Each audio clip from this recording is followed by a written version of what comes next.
What's up, everybody? Welcome to the Carlos Baerga Show with me, Gab Gowdy, Cleveland Indians legend Carlos Baerga, and always positive Jay. He's not here today, but we have another man to take his place, Jack O'Rourke. How are you today? I'm doing well. I'm excited to be here, guys. It's the Carlos Baerga Show. We talked about it later, or earlier/later, depending on when you're viewing this in chronological order. 5-game losing streak, guys. We gotta get back on the right track. Carlos, when does that start?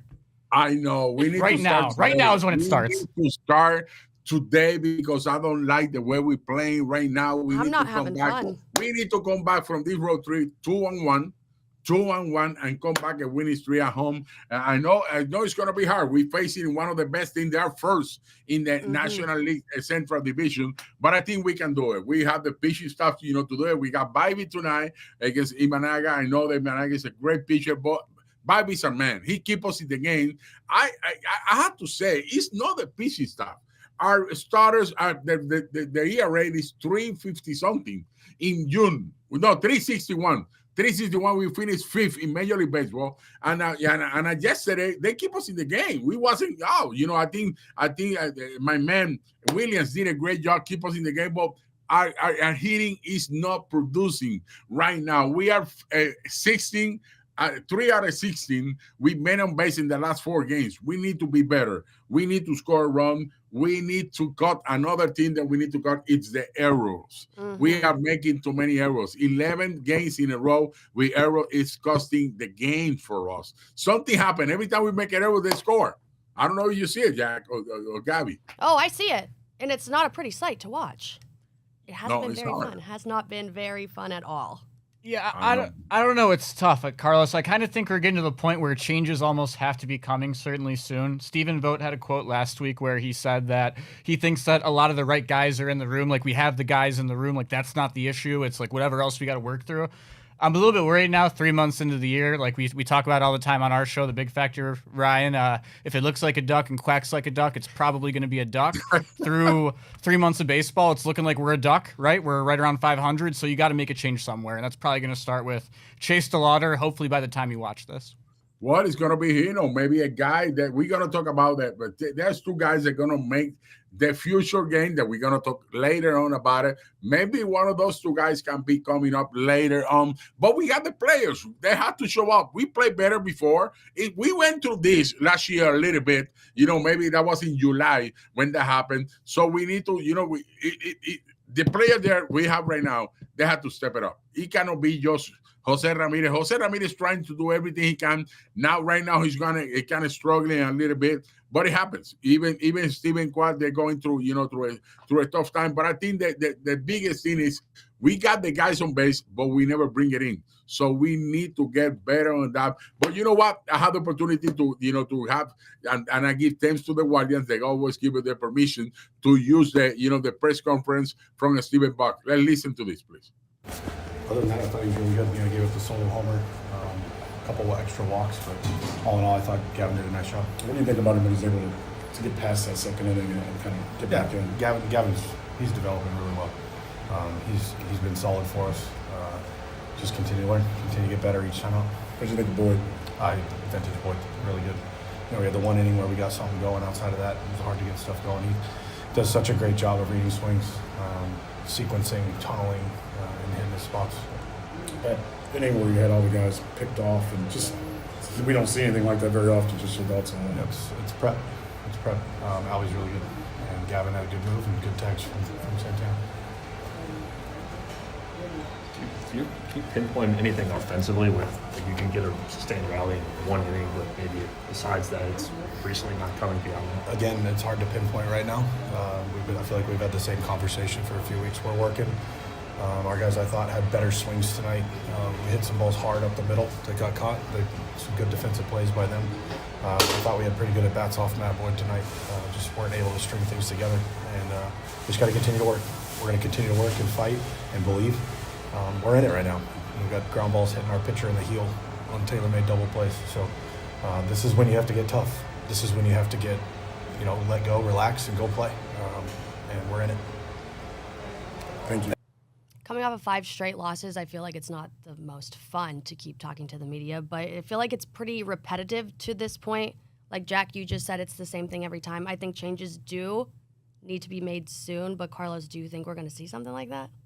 Well, it might happen. Right now, we lost Arias. Arias was a guy that was bringing RBIs for us. He keep us in the game, bringing, especially with men on base. Arias got 31 RBIs, 6 homers, stuff like that. Sheehan is being good. He's been playing everywhere. I think, I had to go like this to him because, he's doing a great job. Angel Martinez, I know he kind of slowed down a little bit, but I think he's playing good baseball. I think we need more offense from Fry. We need to get Fry going. I think Mansaldo got it going again a little bit. I think he got in there. But we need Carlos Santana is being unbelievable. Yesterday he got his 400 double. One of the best switch hitter of the game. And Jose Ramirez is being Jose Ramirez, but he cannot do everything. And that's something that happened to Jose Ramirez all the time at this time of the year when he tried to put his team on the back on him. And it's hard. He tried to do it, and then he got hit in the arm. We hasn't got a hit since. I know. So he got hit. Why?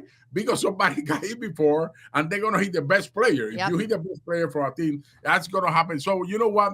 I believe that our team can come back and do it again. We need to be the toughest team. If you want to pass everybody in the league to respect you, it's going to be the 2 games that we have here. Well, you got the Cubs, you have the Tigers, and you have the Astros. And if you want to beat the best teams, those are 3 of the best that you're going to have to go through before wanting to even consider a playoff spot at this point. It's going to be like that. In July, we're going to play 13 games at home, 13 games in a row. So we need to play better. But at home, everybody had to respect our team. Our fans are coming to the ballpark. I think we average almost 24,000 people in the game. So they coming to the game.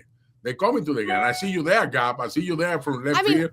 I'm there. I was in Chicago last night. I was doing it all. Yeah. But yeah, fans, you need to show up to the game. I know it's going to be a fun weekend. It's 4th of July weekend. We're going to have fun out there too. But we're going to take a little break. And when we come back, we're going to have a really fun interview for you guys. Chad Ogea, and it'll be great. The Big Play Sports Network is brought to you by Lake Spur Marketing, connecting your brand to the right customers. Visit lakespurmarketing.com today. Today's featured interview is brought to you by Smart Choice Windows and Smart Choice Baths. Have you been thinking about upgrading your home this spring?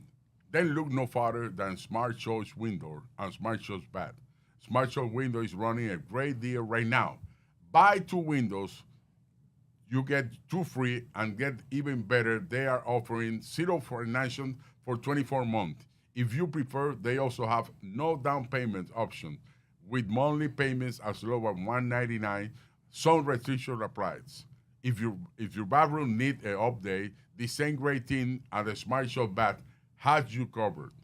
They are offering $1,500 of brand of new shower on top this month. So if you have been putting off that remodel, now is the perfect time to go for it.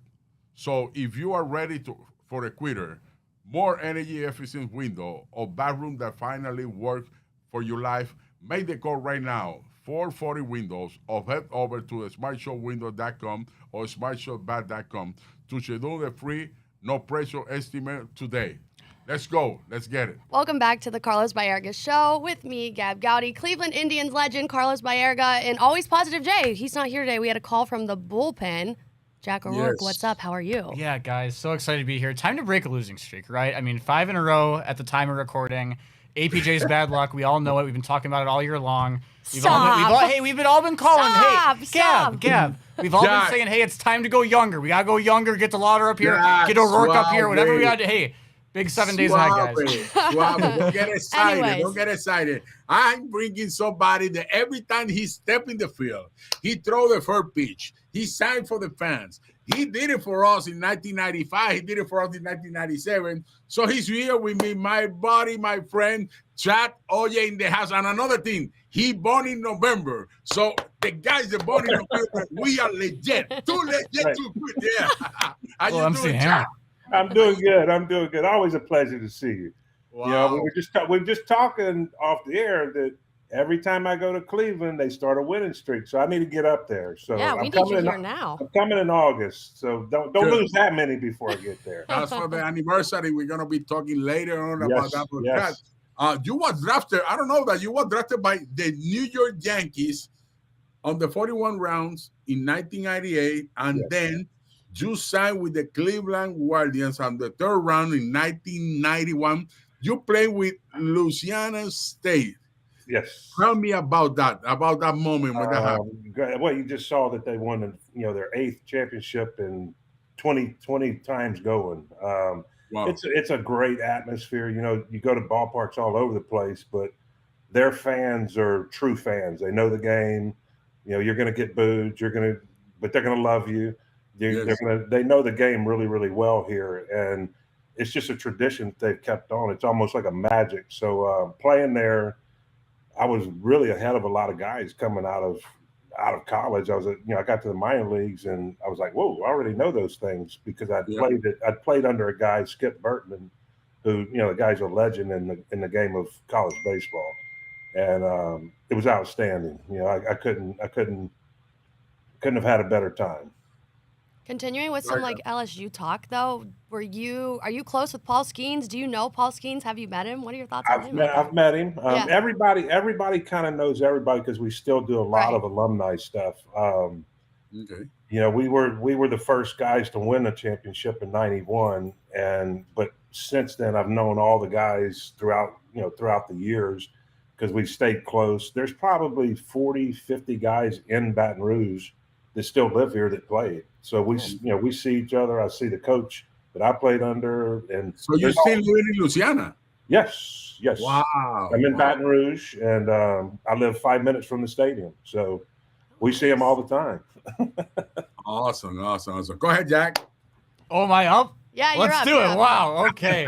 Okay. So, Chad, one of the coolest things about you is the big hit you got in Game 6 of the '97 World Series. Yeah. The NL, though, just a couple of years ago, decided, hey, we're going to switch things up, move away, and go to the DH. What do you think about the NL switching over, going DH, and finally killing pitchers hitting in baseball? I like it. The people don't know how scared you guys was. The people really don't. I mean, hitting's great, but to do both is so tough. I mean, and when you don't see a guy, you're not seeing live pitching every day in and day out. It's tough, and you got to learn to bunt. You got to do it, and it's great. I grew up doing that, and I loved it. But once you get to that level, you don't want to face somebody throwing 100. That you haven't seen in 5 days. It's kind of not fair. I remember coming from, and Cleveland was great. I got the hits. A little bit of it was swing hard in case you hit it. Yeah. But I went to the National League after that in Philadelphia, and it was tough. I mean, it's tough when you don't hit every day, and you can't go hit every day in the cage and go pitch. So it's a tough thing to do. We're going to take a quick break, but when we come back, we'll have more from Chad Ogea. The Big Play Sports Network is brought to you by Smart Choice Windows, energy-efficient products at an affordable price. Visit smartchoicewindows.com today. Chad, when you got called up to the big leagues in 1994, that was the season of the strike. How many you played 4 games? That means you got called up to us, and they say, "Hey guys, we got a new guy. Let's cut it off. That's it. No more." Tell me about that. How disappointed was you? You got to the big leagues, and then this happened. Yeah, that was tough. I came up, got sent back down, and I came up, and I was going to be there for the rest of the year. And I remember I pitched the day of the strike. I pitched in Boston, and after the game, they said, "You're going back to AAA because we're going on strike." I'm like, "Wow!" Not much you could do about it. I mean, it was a weird time, I guess, but it all worked out good in the end. When you're pitching for the Cleveland Indians, I feel like we ask everybody this when they're on the show. What was it like to have a lineup that could produce like that? Did that give you confidence as a pitcher to go out there and throw certain things certain ways? Yeah. Yes. It built in '94. The new stadium coming. Signing guys like Carlos, Kenny Lofton, Sandy, Charlie Nagy, all those guys. Tommy. I mean, we can go down the whole list. Albert. They were all outstanding, but you knew one thing if you were going out there to pitch. You just got to keep them under a certain amount of runs because about the 6th inning, it was over with, especially at home. At home, it was ridiculous. Look at our record. Look at the record in '95 when we started out. It was ridiculous. I mean, And we knew as pitching, hey, we just got to keep us in the ball game. And it took a lot of pressure off of you knowing, hey, just keep the game where it is. We're going to blow it open eventually. So, Chad, you talked a bit about that 1995 team and the first time really for Cleveland baseball going to the playoffs in damn near 40 years. So pretty cool for the city. But on a bit of a more serious note, like for you guys within the organization, just 2 years prior, you guys had lost teammates and friends and Steve Olin and Tim Cruz. So like with that happening as well, like how special was it to just combine like as a group and win not just for yourselves and for the city, but for your fallen brothers too? Yeah, that was a weird time. You know, I remember coming in, and the first person I got to hear speak in the instructional league was Mike Hargrove, and he told me he came in and he spoke to us, a group of guys. He's like, you know, we lost 105 games last year. I remember each game. I remember. And from that point on, it was like, you know what, that's over with. But he had a few choice words to say, like, we're not going to do that again, and not in so many words. But you knew there was a seriousness, and they were trying to put the team together to build from the young guys and lock guys in early. You could see it coming. You could see it coming with the new stadium, and you know, losing the guys in spring training. That was a really tough time. And I remember because they were in the bullpen, most of those guys. And I remember when we raised that flag when we won it, they were talking about those guys. And that was just, I mean, there were tears in the eyes. There was, you know, because a lot of guys were really close. But that's kind of how great teams are made. I mean, you know, you go through tragedy, but you come out on the other end really well. Chad, that 95 team, we have our pitching staff. We had Charles Nagy. We had Otto Hershises and Dennis Martinez and yourself, and I can't remember that. I'm trying to do Clarkie. We had Clarkie. Mark Clark. Mark Clark was there. But you and Julian Tavares, you guys went from rookie to another level. Listen to this. 8-3, 3.05 ERA, and Julian Tavares 10-2, 2.44. And the team they came out as a reliever, but you start that year 21 games. 21 games with that pitching staff that we have. And that year, we was like, we don't care who we play. We know we were going to win. You can tell the people the attitude that we have, how we prepare, how we in the clubhouse. And clubhouse was a clubhouse that we fight a lot, but every time we get out from the door of the clubhouse, we was going to beat anybody. You can tell everybody about that. You go back and look at that. The clubhouse was special. It was because these guys, we'd all been playing together for 2, 3, 4, 5 years already. And when you do that, you build a chemistry that you can't break. You know, like you said, Carlos, not everybody got along, you know, but that's all right because that's how good teams are. I mean, not everybody's going to agree on the same thing, but whenever we walked across that line, you knew. I mean, everybody was prepared. You know, it was so great to have guys like Carlos and, you know, Dennis and whoever else on the team come up to a rookie and say, hey, you need to try this out, or hey, slow down, or hey, do this. And man, I remember Carlos coming up from second base, say, hey, we got him, Poppy, we got him. Just get us out of this, whatever. But that was the thing is we had such a great mixture of from young guys all the way to old guys. You know, Eddie Murray was there. Yes. You know, Eddie was great. Eddie was Winfield was there. Yeah, Dennis. Yes. And I tried to play catch with Dennis every day, like just to get better. Oral too. Charlie, hey, I'll throw with you today, you tomorrow, you the next day, you the next day. I didn't have a set partner because I wanted to learn. But that was the atmosphere. I mean, guys were teaching you how to play at the same time, but really understood the game well. And we had a lot of fun. I can tell you that. The clubhouse was interesting. Interesting. Yeah, Carlos, you know, Carlos had music going on. We had a lot of fun. Our team, we have fun. We joke around. We make people dress like a woman. You know, we do so many crazy. Gary, our clubhouse was the best. Yes. The best. Okay, so do you guys have any like stories, crazy stories, fun stories from the clubhouse? What do you got for us? We cannot say it. We can't say it? One one for us. We got Manny Ramirez coming with a fire department boots, dress. And the fire department, we have people dressing like crazy. Omar Vizquel dressing like an animal too, like stuff like that. It was a mess. Our clubhouse was a mess. Yeah, it was always something going on. It's never a dull moment. That's really funny. But you guys seem like such a close-knit group on and off the field. But at the same time, you guys were also some bad boys on the field. You guys were trash-talking every single team. Teams were afraid to play against you guys. Who would you say was the best trash talker of that group? And were you ever doing it? Were you ever saying things out there? Were you? Seems like you might have been. We never did that. Oh, never once. No fights, nothing. You guys were just wholesome, sweet guys.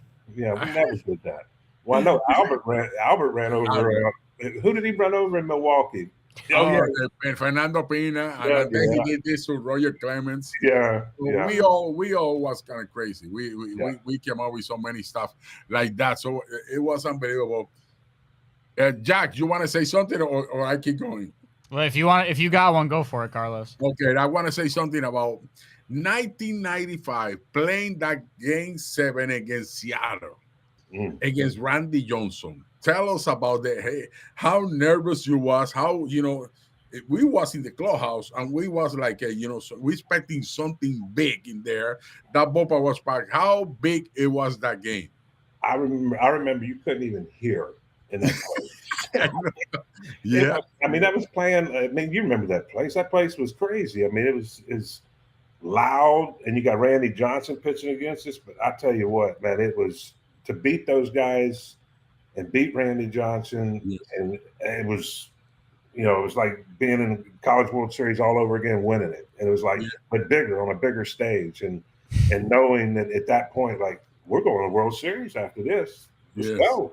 But a lot of fun. But they had some great teams, those guys. We were constantly battling those guys.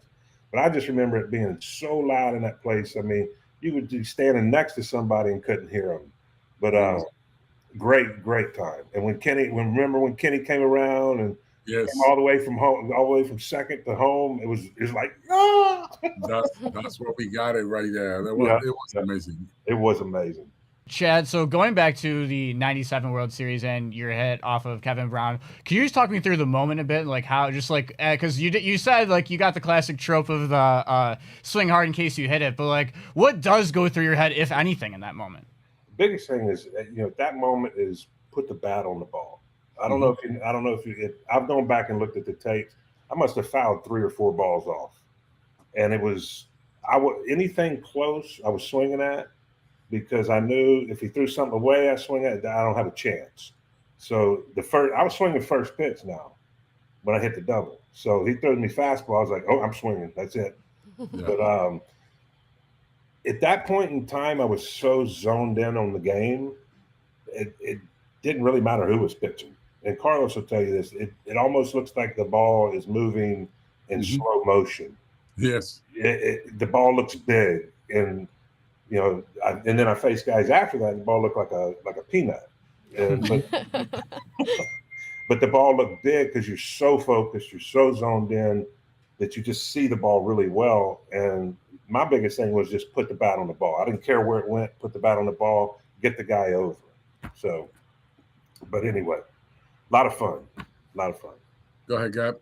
Okay, last thing. This is the last one that I have for you, and we'll just keep this one quick. I ask every pitcher that's been on here the same thing. How do you feel about the pitch clock in the league now and the rule changes? How do you feel about the introduction of maybe robo-umps? Like the ABS system? Oh, we're not a fan. I don't mind the time clock because I think it moves the game along pretty good. And I wasn't a guy that sat out there and walked around the mound forever. So I wanted the game to move quick. I didn't want to have all that time in between. But if guys like Jack Morris couldn't have pitched today. You remember Happy Jack, right? Oh my God. He walked a 4.5-hour game. Oh man. Yes. Oh Yes. God. You're out in the bullpen, like looking at your watch, and like, okay, dude, hurry it up, let's go. Get on the mound, pitch. But I like the clock. It keeps the game moving. My daughter played fast pitch softball in college, up to college, and their game moves so fast. Yep. It's fun to watch. It's a little more fun when the game moves along. But as far as robo-umps, that takes the human element out. You got to have that umpire back there. You got to have somebody to yell out every once in a while. Ball knower. It's true. It's true. I'm with you. I'm with you. You have to be. I like it now because at the beginning, no, because I always say, why you want to hurry up? You already paid the ticket to get to the ballpark as a fan. If that's a great game, if you're gonna watch, let's see right now, you're watching Otani against Kubal. You want to go right away? No, you want to enjoy the game. You want to be in there. And the thing is, you're selling beers, you're selling coffee, you're selling hot dogs, you're selling everything. Why you want to hurry up with something like that? That's the thing that I say. But you know what? I respect that what other people say and stuff like that. I want to come up 1997. If we win that game, you was gonna be the MVP. You know why? Because you win 2 games. Your ERA was 1.54, 11 innings, just 2 runs. Just 2 runs. You did a great job, unbelievable job for our team, for our organization. How you feel about that, man? That's a stage, and not too many people. The people get nervous. Yeah. It's hard. The people think it's easy. It's not easy. You got everybody watching you all over the world. Tell us about that pressure, man. I guess there wasn't really much pressure at that time of the year because we were having so much fun as a team. Yes. And when you look out at the scoreboard the whole season, you see all the scores on the board. Yes. Well, at the end of the year, there's only 2. That's true. And when you get to that point, it's like, man, it's like just have some fun. Yeah. And Oral helped me out a lot. Oral was always a great mentor as a pitching. He's a great pitching coach. For me, he was. Mm-hmm. Oral basically said, "Hey, look, man. I know this is the first time you've been in this situation." He's like, "But you know what?" He's like, "It doesn't." He's like, "Do it like you do during the normal season, like you're in your backyard." And once he got that across my mind, it's like playing in my backyard and just having fun. So the pressure left, and it just allowed me to just kind of do what I did. And I was pitching really well at the time, and had a lot of fun. Not winning it was tough. I still look back and, man, it's like, God, dog, just one pitch, one thing go the right way, and we win it all. But what a special time! What a special time! Wow. Awesome, man. Thank you for being with us, man. It was a special time. I know that you watched the Guardians. Tell me what you want to say to the fans, why you need to come to the ballpark and watch the game with us. I mean, it's just a great atmosphere. That it's a legacy that's been held for so long in Cleveland.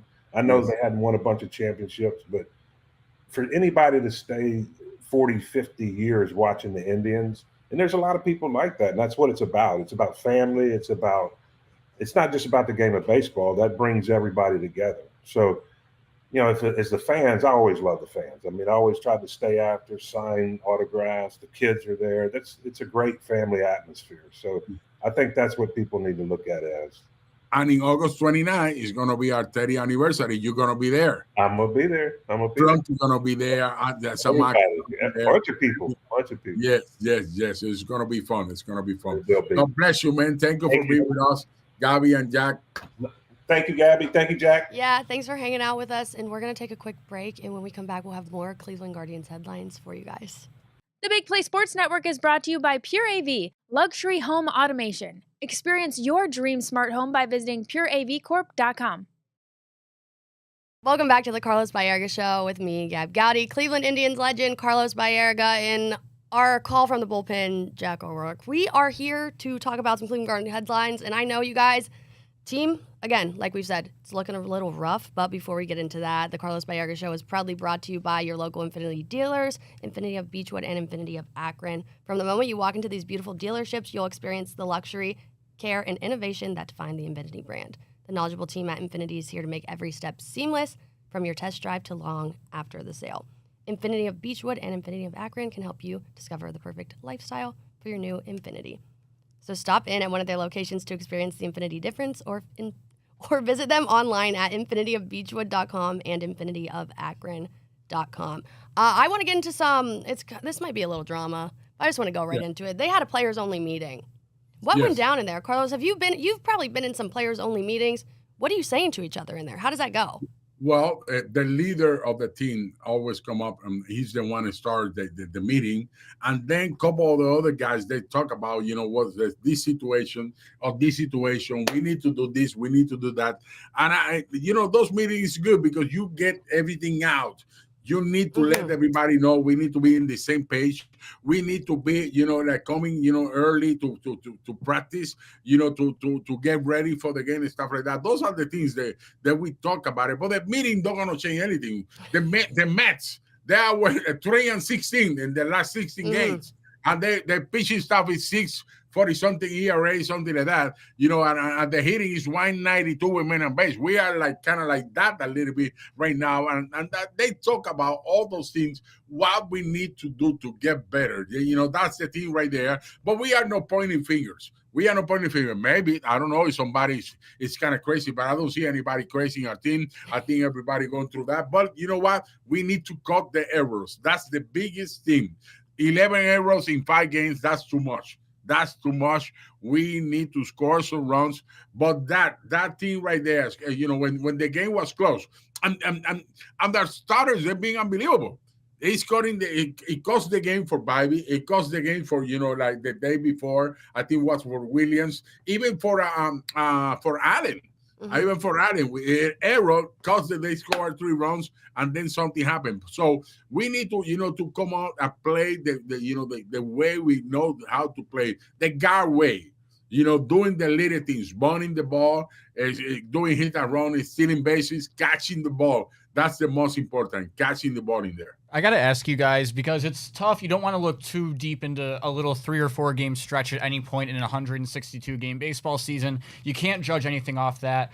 But does it scare you at all coming up? I mean, a players only meeting, in my head, I tend to think like, oh, it was the meeting in the middle of the summer that was like the key turning point. It clicked, everything flipped around for everyone, and we got going. We haven't won a game since the players only meeting as of this show's taping. Does that scare you at all? Because like you do, Carlos, you have that airing of grievances where you talk about what's going on. Like that can spiral in a negative way if you just came out and said, hey, you need to do this. Hey, I need to do this. And what came out of it was we kept losing.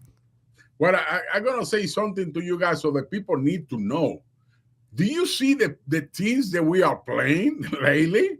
We played the Yankees, we played the Dodgers, we played Cincinnati Reds, that they're beating everybody. They beat us 6 times in a row. We played the Toronto Blue Jays that right now they are 1 game back of the Yankees. We played the San Luis Cardinals that right now they are on 3rd place, but they win almost they win 32 games and lost 14 since May 4.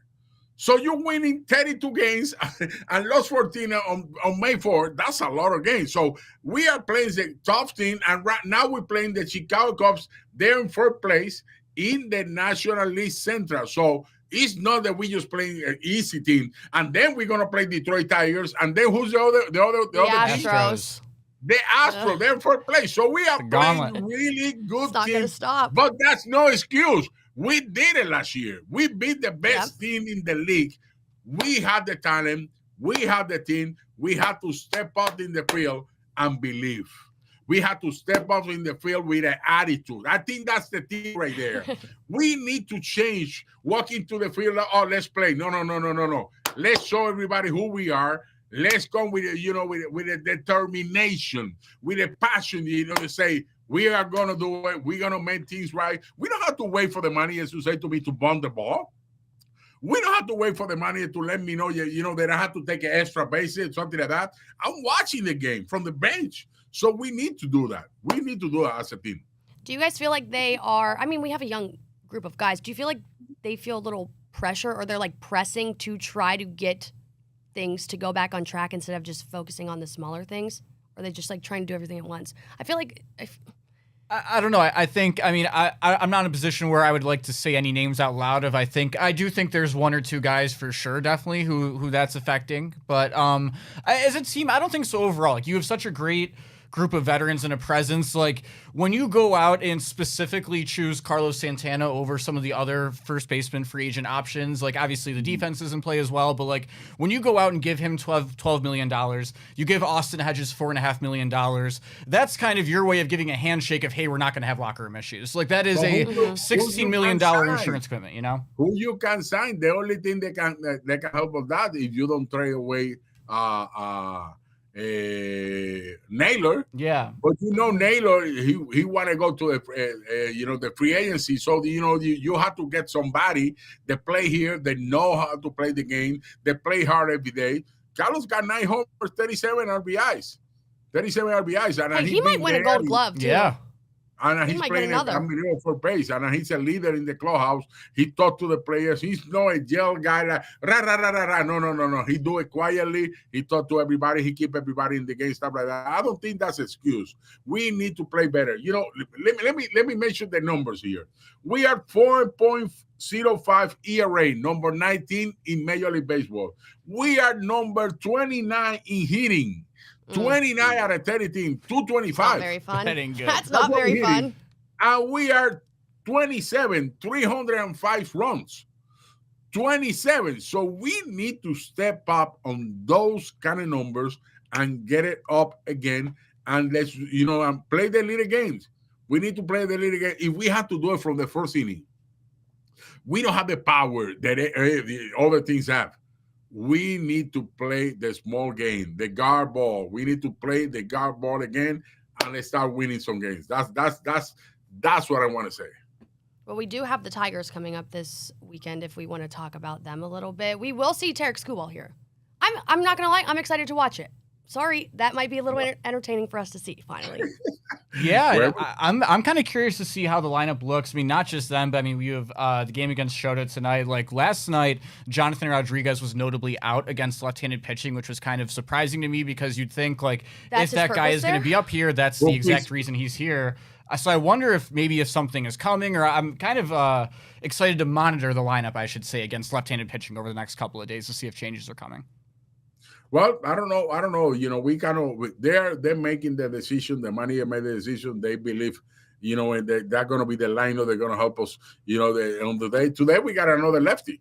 Let's see if he's in the lineup or who's in the lineup today. I know that somebody needs to step up and help. We cannot be going through the same motion. We need to do something different. And we're facing Imanaga, a guy that's being hurt, the hamstring. So let's bunt against him from the left side or something to the right side, making, I don't want the pitcher to be comfortable. We need to make that's what we used to do in 1995. We drive the pitchers crazy. The day that we were struggling with boom, we came to beat Randy Johnson in 1995. We have a meeting. And we're going to try to bunt twice right away, starting the game. Oman and Kenny Lofton, let's bunt. Let's make him pissed off because he don't like the months play. So we need to do something different, stealing bases, putting pressure to the other team. But we need to make the little things better. Throw strike, don't walk. If there's an error, we have to come back and get a double play. We need to do the little things. Yeah, they need to get back to their guards ball away, but we're going to take a little break. When we come back, we'll talk some more Cleveland Guardians headlines, and we'll talk about some stuff going on around the league. The Big Play Sports Network is brought to you by Garage Beer. No bitterness, no frills, no IPA, just beer-flavored beer. Find local retailers who sell garage beer near you by visiting drinkgaragebeer.com. Welcome back to the Carlos Baerga Show with me, Gab Gowdy, Cleveland Indians legend Carlos Baerga, and our best social media goat in the game, Jack O'Rourke. Okay, guys, back to some Cleveland Guardians chat. Should we talk about some trades? I know it's not the trade deadline yet. We have a little bit of ways away, but things have been happening. Do you guys have any ideas of what you want to see, what we could be seeing? What are your guys' thoughts? I got a sneaky name for you guys if you want. Looking down the starting pitching avenue, like I don't know, just because you got to have an insurance policy in case Shane Bieber isn't ready. There's not a ton of reports out there right now about where John Means is at in his recovery and where he's progressing to. I think Andrew Heaney from the Pittsburgh Pirates would make a ton of sense. Both him and Mitch Keller will be available at the deadline most likely. Andrew Heaney could just perfectly fill the Matthew Boyd role from last year. Just like a veteran depth guy who can give you, is going to give you 5.5, 6 innings on a nightly basis whenever he has to go out there and spin the pill, has great off-speed stuff. Like, I think Andrew Heaney would make a boatload of sense in Cleveland. So you think we're going to be buying? I like it. He's a gamer. He's a guy that, they can give us inning, because that's another thing. We are being using our bullpen a lot, and that comes from last part of the year. Last season, that right now I can say to you guys, that's a good guy to have in there. He can help us as a reliever, and he can help us as a starter too. Because you say something that we need to think about. Because we don't know how Stefan is gonna come.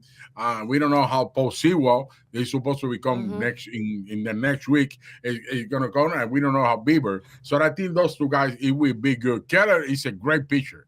And now I think we got the connection with the Pirates. So I think that's going to be a good one. I think so. So do you guys think we're going to get any call-ups either? I don't think that we are going to be buying.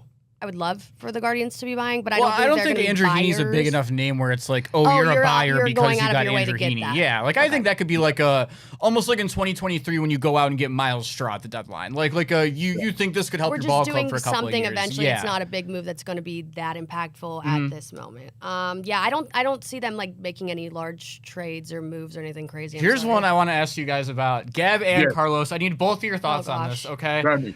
There are rumors. Jim Bowden from The Athletic put out an article kind of predicting some of the bigger names that might be available at the trade deadline. Old friend Josh Naylor was the number 1 hitter on that list. But guys, number 11 for possible names, so not in terms of best players, but maybe a name that could be moved, so they had as the 11th most likely, was Steven Kwan. That's absolutely sick and twisted. He's not going nowhere. Nowhere? He's for our organization. He started with us. I think we're gonna sign him. I think we're gonna be making a deal. I think getting. You think we'll extend him? Getting off the contract, Naylor. Getting off the contract of Jimenez. We got somebody that is from here. He's a guy. This guy, not just in the field, off the field. He do so many stuff for our organization that I love Steven Kwan to stay here. It's hard to find since Kenny Lofton. We never have a little guy like this guy. The good hitter and great glove. Do you see the 3-gold glove already? So we have a guy, we who you gonna get in the minor league that can step up and be that kind of player? Guys, I'm telling you what, if Steven Kwan is traded during this season, I'm protesting outside the stadium. Like, I'm going there. I'm having signs. I'm throwing a fit. That would be... Yeah. You can stage a coup. I mean, like, I'm sorry. Just give us something to be hopeful for us fans. And, like, Steven Kwan, that's it. Yeah, it won't happen. I do think it is unrealistic that they would ever decide to do that, because I think that would be just so borderline inadmissible from the fan base that, like, as you said, things would just... There literally probably would be a riot. And I think at that point, that would just open the floodgates of, well, if Steven Kwan is available... basically anyone, probably besides Jose Ramirez as well, which I don't think that's the case with this team. Okay, were any teams like listed with it, or was it just like, Steven Kwan? No, it was just names. There was no teams attached. Okay, because I fear that it would have been like Steven Kwan Yankees, and that one you wouldn't hear from me for a month at least. No, that's implying you'd be around after. Yeah, I don't know if would you be watching baseball? Yeah, I don't know about that. No, that's not going to happen.